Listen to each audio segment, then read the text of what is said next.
제가 먼저 12절 읽겠습니다. 누가 손바닥으로 바닷물을 헤아렸으며 뼘으로 하늘을 쟀으며 땅의 티끌을 대에 담아 보았으며 접시 저울로 산들을 막대 저울로 언덕들을 달아 보았으랴. 누가 여호와의 이름을 즐거워하였으며 그 이름에 보살을 내어 그를 가르치며 그가 누구와 더불어 의논하셨으며 누가 그를 교훈하였으며 그에게 정의의 길로 가르쳤으며 지식을 가르쳤으며 통달의 도를 보여주었느냐. 보라 그에게는 열방이 보이는 성들은 또 레바논은 땔감에도 부족하겠고 그 짐승들은 번제에도 부족할 것이라. 그의 앞에는 모든 열방이 아무것도 아니라 그는 그들을 없는 것 같이 빈 것 같이 여기쓰느라. 아멘. 네, 오늘 본문 12절부터 믿음의 자세, 신앙의 자세에 대해서 함께 나눕니다. 그 예수원의 우리 토조 박사님이죠. 그분의 책 중에 하나님을 추구함이라는 책 속에 이렇게 말합니다. 하나님에 대해 우리가 마음속에 품고 있는 생각이 우리의 삶을 결정한다는 거예요. 그러니까 하나님을 어떻게 생각하냐에 따라서 나의 삶도 결정된다는 거예요. 그러니까 우리가 하나님을 어떻게 생각하냐에 따라 기도의 깊이가 달라지고 두려움의 크기가 달라지고 예배의 태도가 달라집니다. 근데 문제는 하나님이 작아진 것이 아니라 우리 생각 속에 하나님이 작아졌다는 데 있습니다. 이스라엘 백성도 그랬습니다. 바벨론이 커 보였고 자신들은 작아 보였고 하나님은 침묵하는 것처럼 느꼈습니다. 그때 하나님은 설명하지 않으셨습니다. 대신 질문했습니다. 오늘 그 질문이 40장 12절입니다. 누가 손바닥으로 바닷물을 헤아렸느냐? 그러니까 이 질문은 어떤 정보를 주기 위한 게 아니고 우리의 하나님관, 그러니까 하나님을 어떻게 생각하느냐를 깨뜨리기 위한 거죠. 그러니까 하나님은 우리가 다루는 대상이 아니라 우리를 다루시는 분입니다. 그러니까 우리의 마음속에 작아져 있던 하나님을 다시 크게 세우는 시간이 되어야 될 줄 믿습니다. 그러니까 누가 손바닥으로 바닷물을 헤아리는 이 질문은 단순히 시적 표현이 아니고 포로가 된 이스라엘을 향한 하나님의 선언입니다. 당시 이스라엘은 바벨론의 거대한 권력 앞에서 두려워하고 있었습니다. 하나님이 정말 우리보다 크신가? 바벨론의 신들보다 강하신가? 하나님은 대답하지 않으시고 대신 묻습니다. 바닷물을 손바닥에 담는 하나님, 하늘을 뺨으로 재시는 하나님, 신들을 저울에 다시는 하나님, 즉 하나님의 피조물의 본질적 차이입니다. 이걸 신학적으로 초월성, 트랜센더스라고 합니다. 초월성. 즉 우리는 아주 신기한 일들을 경험하고 어떤 기적을 딱 경험했을 때 그때 하나님이 더 강렬해 보이죠. 그 주중에 우리 성로님 중에 한 분이 기도하고 있었던 게 있었어요. 근데 본인도 기도하면서 이게 설마 했는데 이게 응답이 받은 거야. 예? 여러분도 응답 받을 줄 믿습니다. 그러니까 이제 우리가 그러는 거예요. 믿음이라고 그래요. 그러니까 우리가 믿음이라고 했을 때 믿음은 사실 이게 확 오는 게 아니에요. 믿음은 자꾸 경험을 해야 돼. 그러니까 기도하면서 이제 인간적으로 이게 불가능하니까, 인간적으로 가능하지 않기 때문에 기도하면서도 우리는 의심한다고요.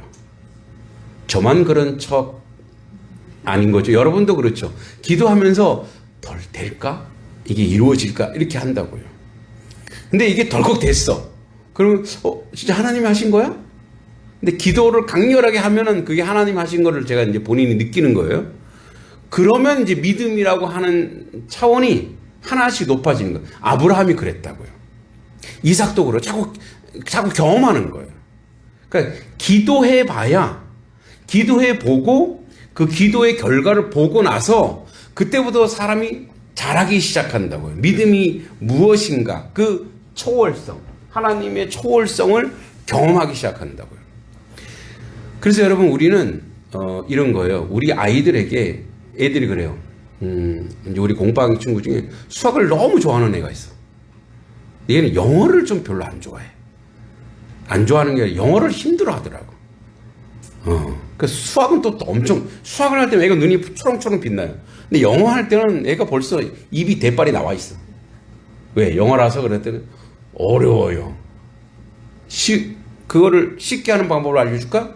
뭔데요? 영어만 해. 그러면 쉬워져. 계속 하다 보면은 익숙해지면 쉬워져. 재미없어요. 그래도 해야지. 재미없어 자꾸 하는 거예요. 제가 매일 영어를 돌리거든요. 영어는 이제 어휘가 많은 게 계속 언어를 해야 되니까. 그러니까 우리 애들한테 그런다고요. 어려운 거는 자꾸 해야 돼. 힘들어도 자꾸 하다 보면 뭐가 돼요? 쉬워지는 거야. 자꾸 훈련하고 쉬워지는 거. 믿음도 마찬가지. 여러분, 믿음이 세워지고 믿음이 많은 하나님을 자꾸 시험한단 말은 좀 그렇지만, 우리가 어떻게 하나님을 테스트하겠어요? 하나님을 경험하는 거, 자꾸. 예? 그러니까 이 초월성을, 이 기적을, 여러분, 우리가 기적을 체험하고 싶으시죠? 그 기적을 체험하고 싶으면은, 그러면 하나님께 자꾸 기도하세요. 자꾸 하나님께 요구하고 기도하세요. 아침에도 얘기했지만 아주 사소한 문제조차도 하나님 들으시는 분이에요.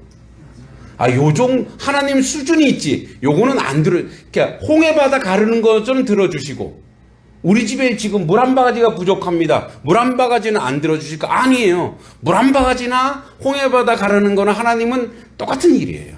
할렐루야. 그러니까 똑같은 일이니까 아주 사소한 거, 아주 작은 거, 이 아주 작고 사소한 거를 구체적으로 여러분들이 아뢰세요.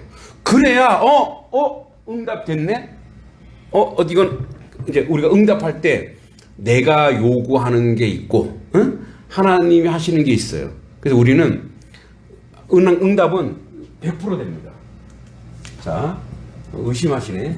자, 하나님은요 100% 응답하십니다. 할렐루야. 100% 응답하는데 우리는 이렇게 이해하는 거예요. 내가 원하는 게 됐어. 그럼 응답이라 그래. 근데 내가 원하지 않고 하나님이 다른 방법을 쓰셨어. 그럼 그걸 어떻게 그래? 응답이 안 됐다 그래. 아니에요. 하나님은 100% 응답하십니다. 할렐루야. 100% 응답하시는 분이기 때문에 우리는 자녀에게 여러분 기도하시면 돼요. 이게 하나님의 초월성. 그래서 이 초월성, 이 기적을 자꾸 경험하기 위해서는 뭐예요? 자꾸 내 사소한 것조차도 지속적으로 계속 기도하는 거예요. 계속 기도하여서 하나님의 은혜와 하나님의 은총 가운데 세워지도록.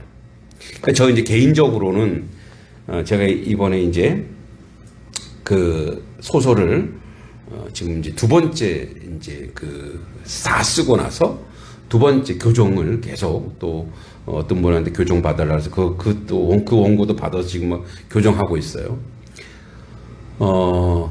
그런데 이제 이 소설을 쓰게 된 배경이 있어요. 그래서 이제 그 조선왕조실록을 보다가 이거 되게 재밌네. 아니 이성계의 4대조 할아버지가 나는 이성계가 전주에 살지도 않았는데 저 의주에 살았잖아. 저기 북쪽에. 근데 왜 전주이 씨야? 저희 어머님이 전주이 씨예요. 그러니까 왜 전주이 씨지? 그래서 이제 그 의문에 조선왕조실록을 막 보다가 그 몇 줄 안 나와요. 이 이한사라는 사람이 기생을 저거해서 도망을 갔는데 이 사람이 혼자 도망간 게 아니라 170 꺾고 따라가. 그러면 이 사람이 그냥 허투루 산 사람은 아니구나. 그냥 기생 하나 좋아한 남봉꾼은 아니구나, 이 사람이.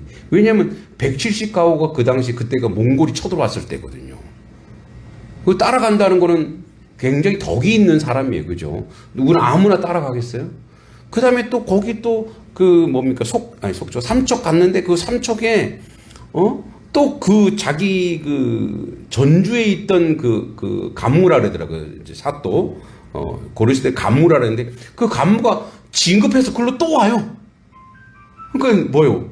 원수를 또 외나무 다리 또 만난 거죠. 또 도망가야 돼. 자기 힘이 없으니까. 그때는 400가구가 따라가요. 400가구면 한 2,000명, 2, 3,000명 돼요. 이 사람이 어떤 사람이야? 아, 덕이 있는 사람이구나, 그래도. 그래서 이성계가 거기서 태어나는 거예요.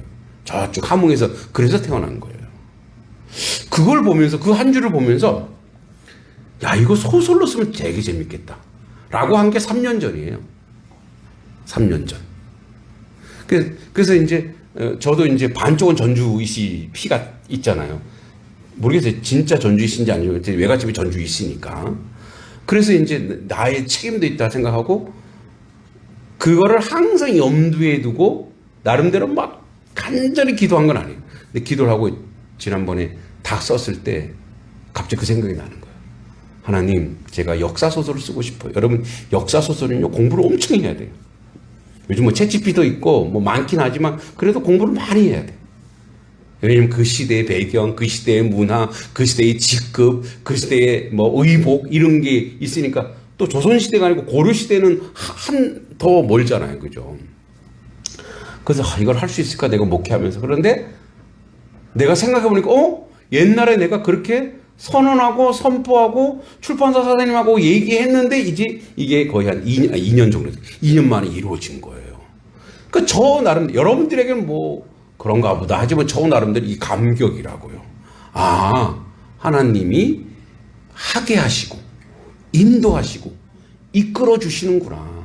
이제 소설을 조금 쉽게 써야 되는데 이렇게 이제 우리 그 독자 중에 미리 줬는데 약간 조금 어려운 듯 하긴 하대요. 이 내 글 문구가 이게 그 안에 갈등도 있고 하다 보니까 그런데 뭐 다 읽을만 합니다.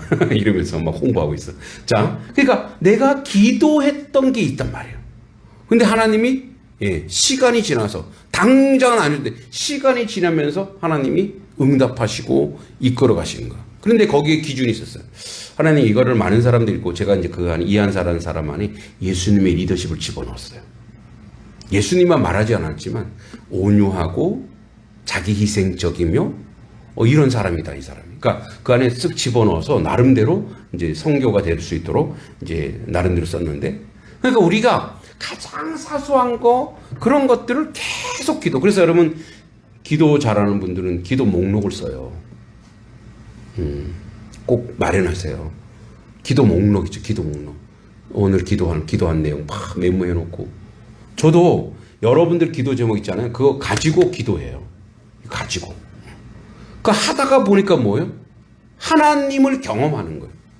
그래야 여러분 자꾸 오늘 얘기하는 하나님을 커지는 거예요.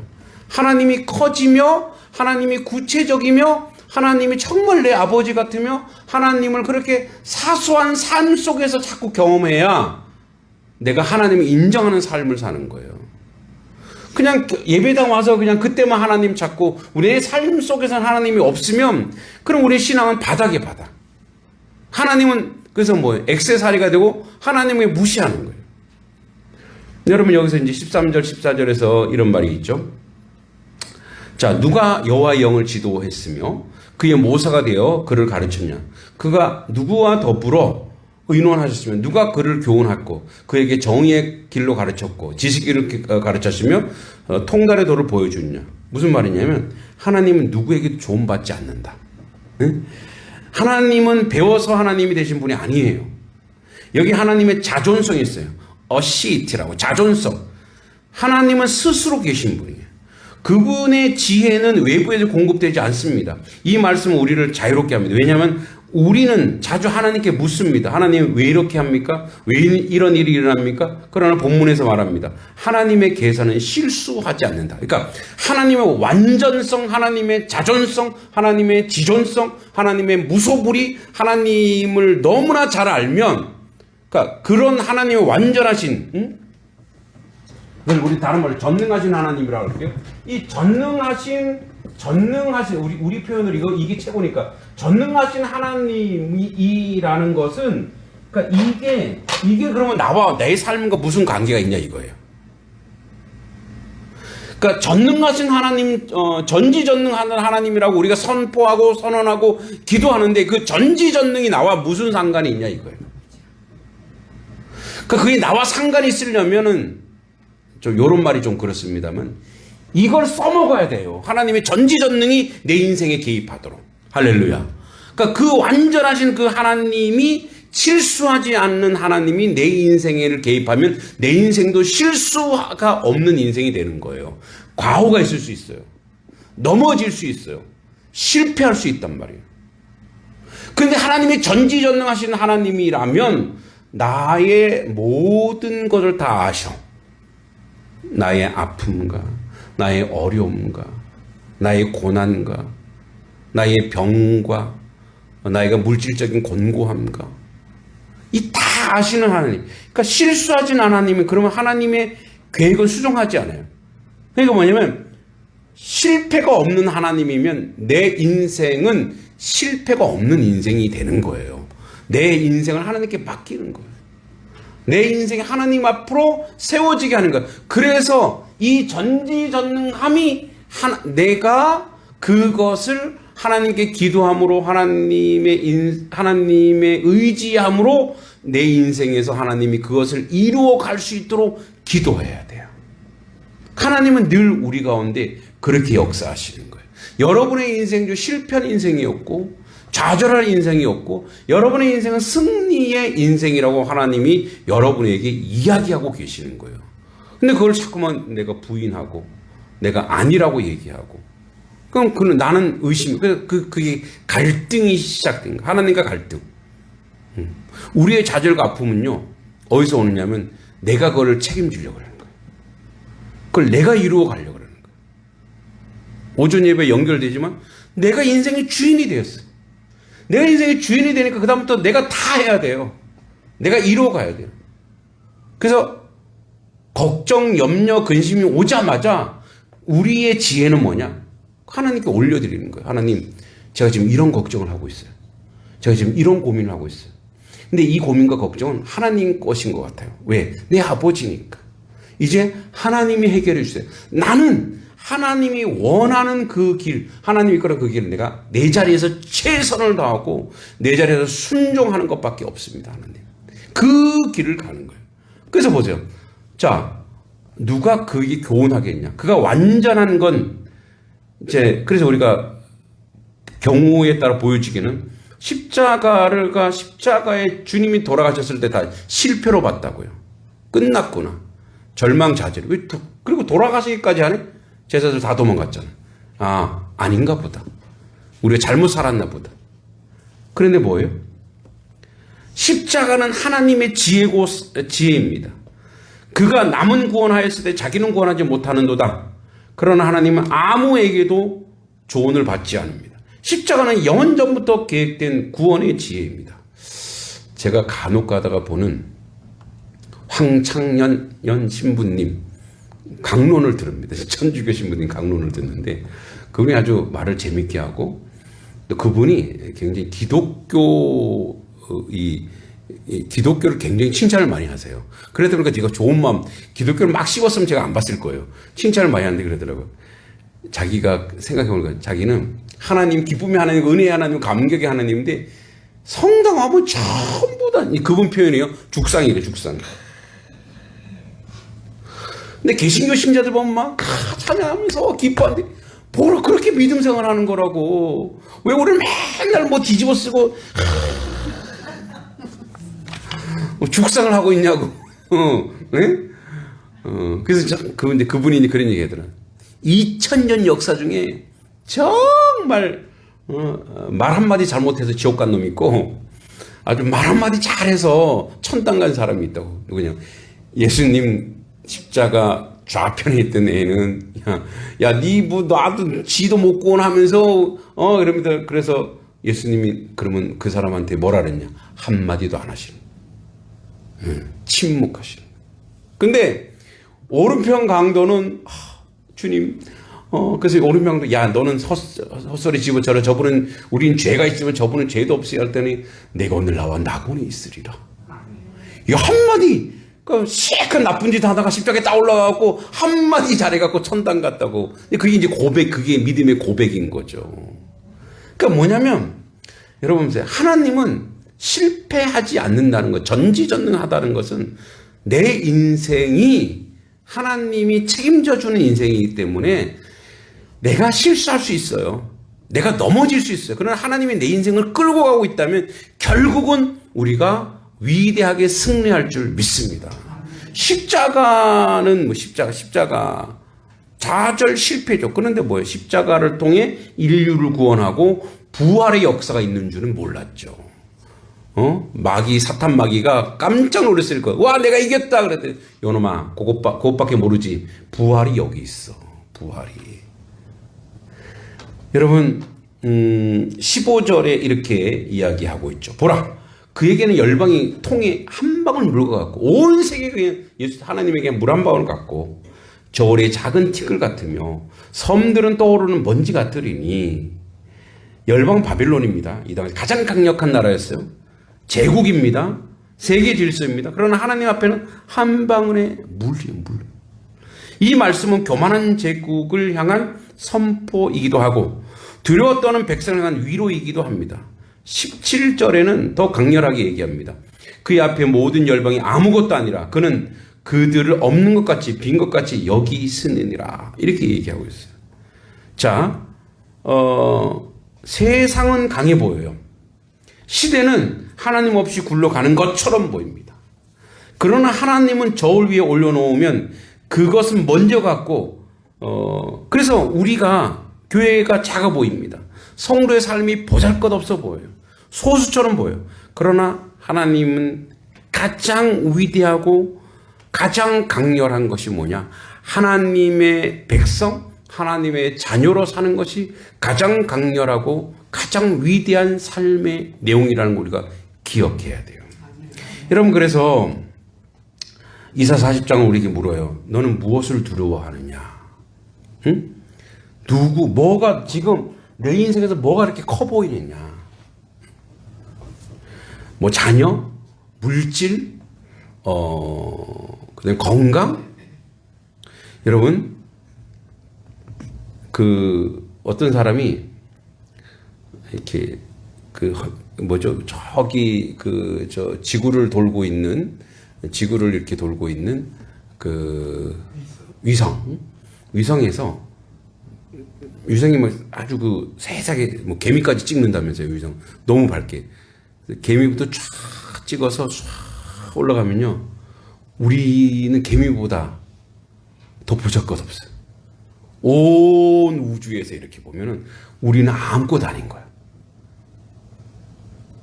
아무것도 아닌 인생이에요, 우리는. 그냥 시간이 다 지나가고 아무것도 아닌 인생이에요. 그런데 뭐라고요? 천하보다 귀하다 여긴다는 거예요, 하나님. 아무것도 아닌 인생을 가장 귀히 여기는 것은 하나님의 백성인 것이고 하나님의 자녀로 살아가는 거죠. 그러니까 하나님의 가장 위대하고 하나님을 가장 고귀하고 하나님 보시 가장 하나님의 세상을 이처럼 사랑하사, 이처럼 사랑하사는 다른 이토록 사랑하사요. 너무너무 우주보다 크신 하나님이 나를 사랑하여 주신 그 사랑의 은혜. 예. 이제 그거를요, 우리 입장에서 보자고요. 우리 입장에서. 아무것도 아닌 존재예요. 근데 하나님이 우리를 가장 고귀하고 자기 아들 예수 그리스도를, 아무죄 없는 예수 그리스도를 십자가에 못 박아 많은 죄인들로 하여금 멸시당하고 억울함을 당하고 잡아 죽여서 자기 아들을, 생아들을 잡아 죽여서 우리를 구원할 정도의 그 사랑, 그 우주 같은 하나님이 개미보다 작은 존재, 보잘것없는 존재, 죄 많은 우리를 사랑하는 그 사랑의 은혜가 이미 뭐예요? 이미 기적이잖아요. 이미 내가 무엇이 간데, 우리가 무엇이 간데, 아무것도 우리가 해드린 게 없잖아요.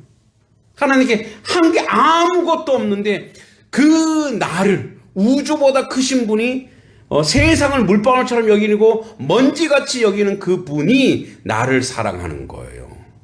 여러분, 우리는 지나가다 어디 그 요즘 그 저기 뭐 대통령이 요즘 맨날 시장도 돌아다니고 어디 막 돌아다니는데 막 그 영상으로 다 찍잖아요. 그럼 보면은 막 밥 먹다가 누가 왔어? 대통령이 왔어. 그러니까 막 소리 깨 지르고 사진 찍어주세요. 막 그 막 사진 찍으려고 막 엄청 왜 대통령 인기가 많으니까 지금은 그러니까 막 아까도 막 한다고요. 그래서 막 감격하잖아요. 막 우는 사람도 있더라고요. 막 그보다 더 하잖아요. 응? 대통령보다 더한 비교할 수 없는 그분이 내 인생에 찾아오시는 거잖아요. 내 인생에 찾아와서 근데 왜 내가 나를 그렇게 뭐예요? 좌절시키고 무너뜨리고 부족하다 생각하고 나에게 왜 내가 나를 상처 주냐고요. 자꾸만 나는 왜 이렇지? 내 인생은 왜 이것밖에 안 되지? 내가 그렇게 나를 판단하고 비판할 때에 하나님 얘야 내가 너를 얼마나 사랑하는데. 여러분 그래서 그런 말이 있잖아요. 하나님을 진짜 사랑하는 사람은 자기를 사랑한다고요. 자기를 사랑한다고 하는 것은 자기 애가 아니고 내가 나를 사랑해서 다른 사람을 이렇게 힘들게 하는 그런 게 아니고 이기심이 아니고 하나님을 사랑하는 하나님이 나를 사랑하는 그 사랑의 감격을 느끼면 내가 얼마나 천하보다 귀한 존재고 소중한 것을 내가 알면 그 사랑으로 그대로 누구한테 간다고요? 이웃에게도 간다고요. 주변에게도 간다고요. 내 아들에게, 내 자녀에게도 내 소중한 사람이구나. 왜? 하나님이 나를 나 같은 존재도 이토록 사랑하셨는데. 그래서 우리 이제 삶의 자세, 믿음의 자세를 바꿔야 돼요. 어떻게 바꾸냐? 그건 내가 못 바꿔요. 왜냐면 내가 상상이 안 되거든요. 어떻게 하나님을 알아야 돼요. 하나님을 자꾸 경험해야 돼요. 그래서 나를 얼마나 사랑하시는가에 대해서 나 같은 죄인을 얼마나 나를 친히 찾아오시는구나. 대통령이 갑자기 우리 집 방문하는데 이거는 될 것도 아니에요. 매일매일 내 삶 속에 개입하시고 나를 사랑하신다고. 나를 너무너무 사랑한다고 고백하는 그 고백을 들으세요. 그다음부터 우리 인생이 달라지고 우리 인생이 바뀌는 거예요. 내가 얼마나 소중한 사람이구나. 뭐라고 그랬다고요? 천하보다 귀하다 너가. 여러분이 천하보다 귀하다고요. 아우 나는 하나님 나는 아무 이것도 못하고 저것도 못하고 쓸모도 없는 존재고 나는 그냥 밥만 내는 축내는 식충이고. 여러분 누가 그래요? 너의 존재 자체가 귀하다. 너가 존재하는 것조차 내가 귀하고 사랑스럽고 아름답다라고 얘기하는 거예요. 천하보다 귀하다. 그렇게 그 사랑을 느끼고 그 사랑을 알고 그 사랑을 감당한다면 내 삶을 이렇게 무력하게 할 수 없다라고요. 그래서 여러분 이런 거예요. 그 하나님의 사랑을 알잖아요. 그 하나님의 사랑을 내가 느끼잖아요. 그럼 내 인생을 허투루 살 수가 없어. 응? 내 인생을 낭비할 수가 없어. 내 인생을 좌절하는 데 시간을 보낼 수가 없어. 남이 나를 어떻게 뭐라고 하냐에 따라서 그거 갖고 내 인생을 좌절하지 않아. 왜? 하나님이 나를 사랑하시는구나. 그러면 그 하나님의 사랑, 그 사랑을 아는 것, 나를 고귀하다 하고 나를 사랑하신 그 사랑을 내가 느낀 그 상태로 나의 삶을 다시 개선할 때 어떤 삶이 되느냐? 내가 고귀한 걸 내가 아는 거, 내가 귀한 존재인 걸 아는 거. 그럼 나는 어떻게 살아요? 귀하게 살아요. 아름답게 산다고. 복되게 살고요. 가치 있게 살아요. 여러분, 사람도 이게 풍기는 사람이 있어요. 이 사람이 참 귀하다라고 풍겨지는 게 있어요. 근데 그거는 막 말하는 거 보면 벌써 알아요. 말하는 거 보면. 요즘에 어떤 옆집 부부라고 하는 유튜브를 운영하는 충청도 출신의 그 영화배우, 연극하는 그분인데 그 부인이 되게 웃겨요. 그 부인도 연극 배우인데 그분은 말을 할 때 이게 이제 태생적으로 그러시는 것 같아. 태생적으로. 표현이 어느 정도냐. 우리 보통 우리가 밥을 먹고 아니 어떤 음식을 먹으면은 뭐라 그래? 음식을 먹으면 맛있으면 와 맛있다. 근데 이분은 음식이 들어가기 전에 벌써 감탄한대요. 와 먹지도 않았는데 벌써 감탄하고 있어. 와 막 너무 맛있다고. 그래서 옆에 남편이 아 먹지도 않았잖아. 이미 그런 사람이 얼마나 아름다워요. 그리고 사람들을 보면 그냥 환하게 웃고, 그리고 이제 그분은 말하는 게 너무 우아하다고. 그래서 이제 말하는 것조차로 너무 우아한 거예요. 그런 분이 얼마나 귀합니까? 저는 그분 예수 믿는 분이 아닌가라는 추정을 해요. 나름대로. 말하는 것도 모든 거. 그러니까 우리의 삶의 자리가 풍성하고 아름다운 거는 내가 그런 아름다운 존재로 사랑받아. 그래서 사랑받고 있는 사람, 사랑받는 걸 느끼는 사람이 또 사랑을 줄 수 있어요. 사랑을 못 받으면 사랑이 뭔지 몰라. 그래서 못 줘요. 그래서 사랑을 받기 때문에 사랑을 느껴요. 오늘 우리 막내 생일이에요. 우리 막내가 얼마나 사랑스러워요.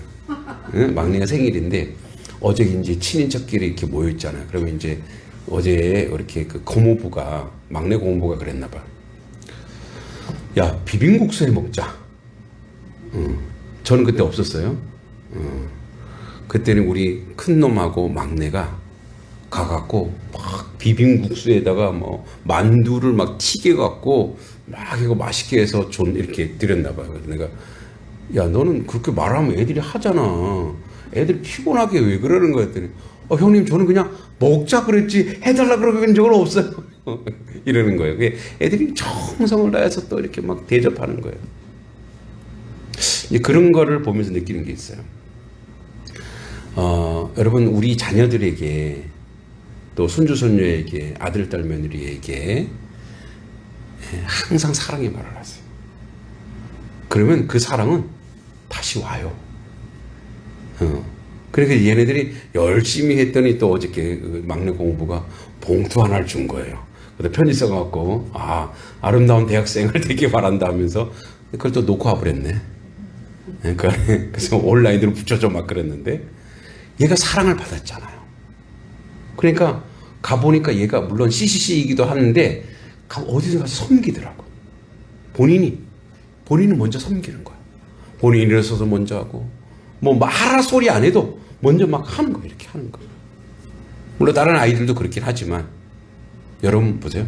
사랑을 많이 받고 하나님의 사랑을 받으니까 그게 은혜. 그래서 이 사랑을 받기 때문에 삶이 뭐예요?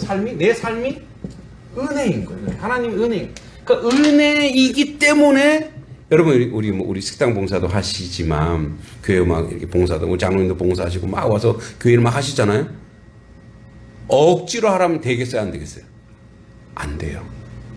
은혜를 받으니까 하나님의 은혜가 있기 때문에 그 은혜에 감격하기 때문에 내 손이 나가고 내 삶이 나가는 거예요. 그래서 이런 거예요. 사랑받으면 하나님과 잘 연결되어 있으면 삶의 내용이 은혜로 가고 그 은혜가 또 은혜를 부른다고요. 그 사랑이 그 사랑을 부른다고요. 그래서 사랑을 먼저 받잖아요. 받은 걸 알잖아요. 그럼 이 사람 또 사랑을 전해. 그 사랑이 또 사랑을 불러. 그래서 뭐야? 위대한 사랑의 공동체가 되고 은혜의 공동체가 되고 감사의 공동체가 되고 기쁨의 공동체가 돼요. 여러분 미움받으면 뭐가 나오겠어요? 미움만 나와요. 절대 미움 말 하면 안 돼요. 절대 무너지는 말 하면 안 돼요. 저도 많이 훈련해야 되겠지만 이거는 여러분들과 여러분 자녀를 축복의 길이에요. 축복의 방법. 여러분이 사랑받았잖아요. 하나님의 사랑받았으니 그 사랑 그대로 자녀들에게 그들도 또 사랑받고 그 사랑을 불러내어 하나님께 영광을 돌려요. 그래서 우리가 믿음의 자세는 믿음의 내용은 믿음의 사람은 하나님 앞에 이 전능하신 하나님 앞에 지속적으로 내 삶을 녹여내어 그 사랑을 경험하고 그 사랑을 또 다시 다른 사람에게 축복의 통로가 주면 사랑으로 가득 넘치고 은혜로 가득 넘치고 축복으로 가득 넘치는 우리의 삶이 될 줄 믿습니다. 하나님 아버지 은혜 감사합니다. 주 앞에 저희들 사랑으로 있게 하시고 은혜로 있게 하시고 감격으로 있게 하옵소서. 하나님을 멸시하는 인생이 아니라 하나님을 하나님 되게, 그 전능하신 하나님을 우리 삶 속에서 경험하는 우리 삶의 모습이 되도록 주님이 도우시고 인도하여 주시옵소서. 예수님의 이름으로 간절히 기도하옵나이다. 아멘.